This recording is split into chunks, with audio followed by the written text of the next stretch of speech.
안녕하세요. 한국장애인 목실천의 정창성입니다. 이번 시간에는 활동 지원의 범위와 활동지원사의 태도에 대해서 말씀을 드리겠습니다. 자, 먼저 서비스의 범위는 어디까지냐? 이거 논란이 많잖아요. 그런데 여러분 어떻게 됐어요? 지침에도 그렇게 돼 있고 여러분들도 그렇게 알고 있죠? 활동 이용자 것만 해줘라. 아니 이용자 것만 해주라고요? 이거 되게 애매모호한 거죠. 예를 들어 가사 보조로 한 데는 이용자가 먹을 밥만 밥을 해요? 이용자가 먹을 밥만 하기도 힘들겠네요. 너무 작아서. 그리고 이용자가 먹을 반찬만 만들어요? 그리고 거실 청소를 하는데 이용자가 다니는 길만 청소를 합니까?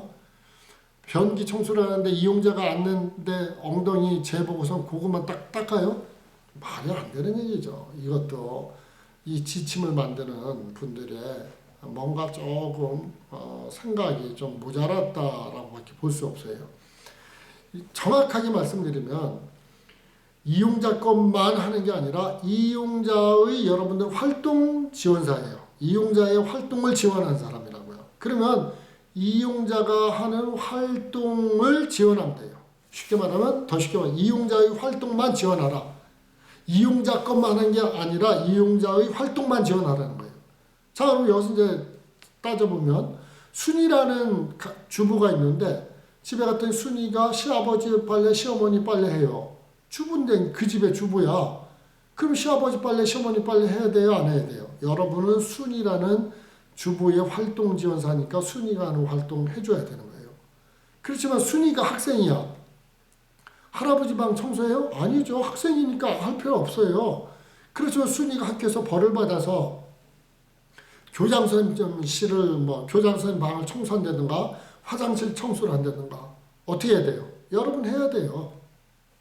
쉽게 말하면 이용자가 하는 일에 대해서 그 활동에 대해서 여러분들이 같이 하는 게 활동지원사의 범위다 하는 얘기예요. 자, 그러면은 우리가 생각해 볼 부분이 뭐냐면 자, 서비스를 그럼 어떻게 할 거냐 하는 거죠. 예를 들어 구체적인 거 한번 생각해 봐요. 가사 보조를 한다. 가사 보조도 힘들어 하잖아요.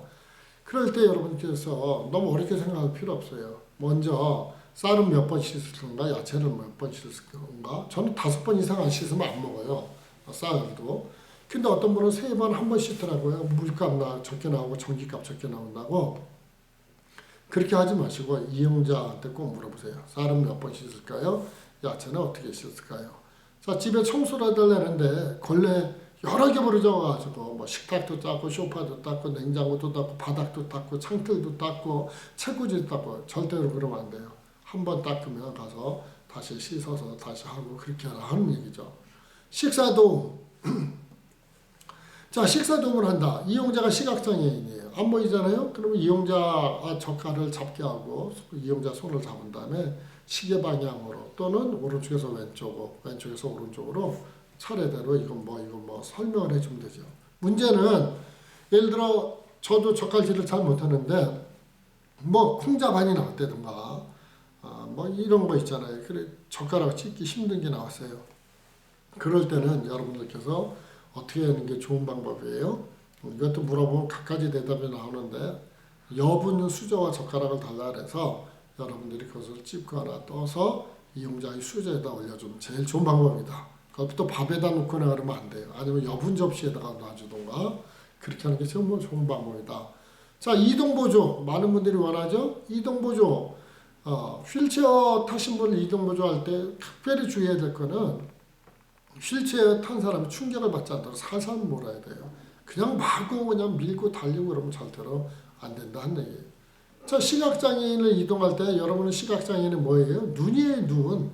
시각장애인이 이동하는 데서 눈이라고. 자, 그럼 시각장애인 눈이면 여러분 눈에 들어온 모든 것들을 설명을 해야 될까요? 안 해야 될까요? 해야 돼요. 그러니까 어떤 사람은 올라갑니다, 길 건넙니다, 내려갑니다 했으니까 다 했다라 했는데 그거는 다 한 게 아니에요.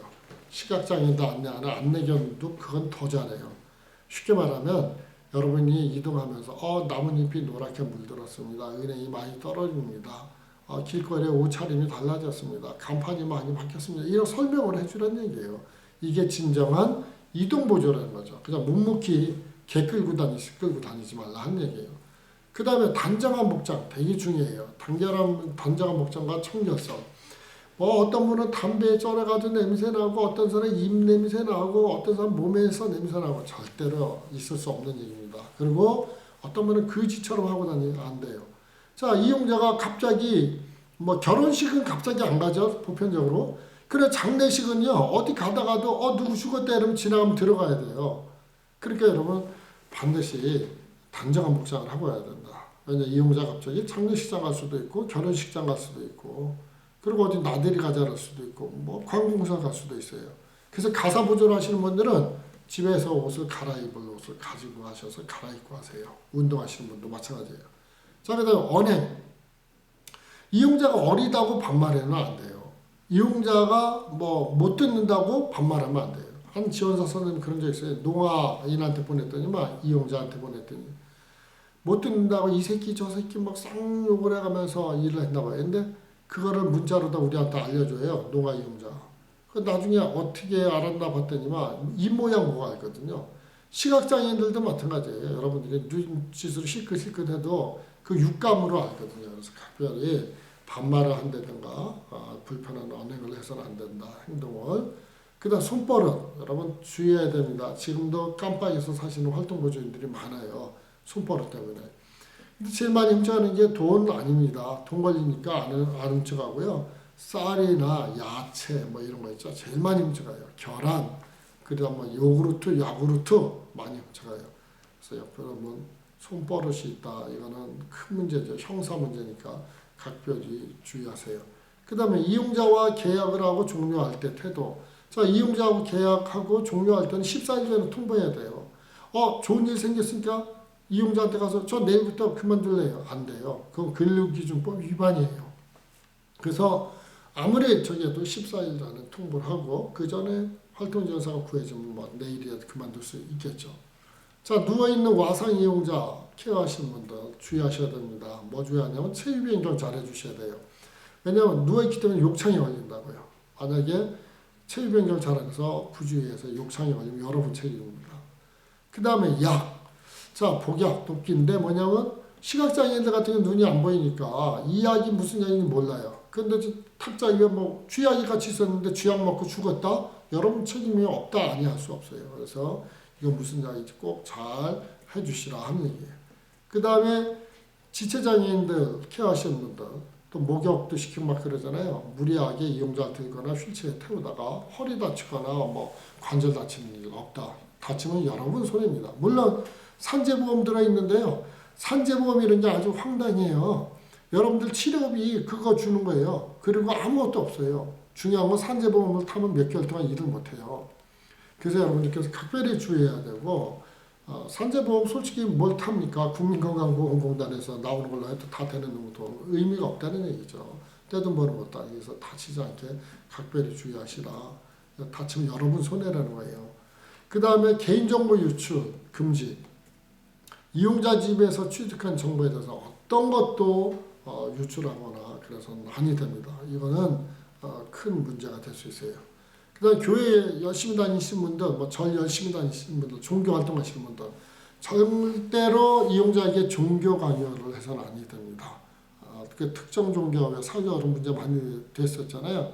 그분들 이용자 집에 보내면 뭐 가관이 아니에요. 그래서 일은 안 하고 처음부터 끝까지 종교 이야기만 하는 거예요. 안 되는 얘기고요. 여러분들께서 일하실 때는 일 이야기만 하시고 이용자가 종교 이야기를 해달라고 할 수 있지만 그러지 않고는 아니 된다 하는 말씀을 드립니다. 자, 이것으로서 이번 강의 마치고 다음 강의에서는 코로나 대응에 대해서 말씀드리겠습니다. 감사합니다.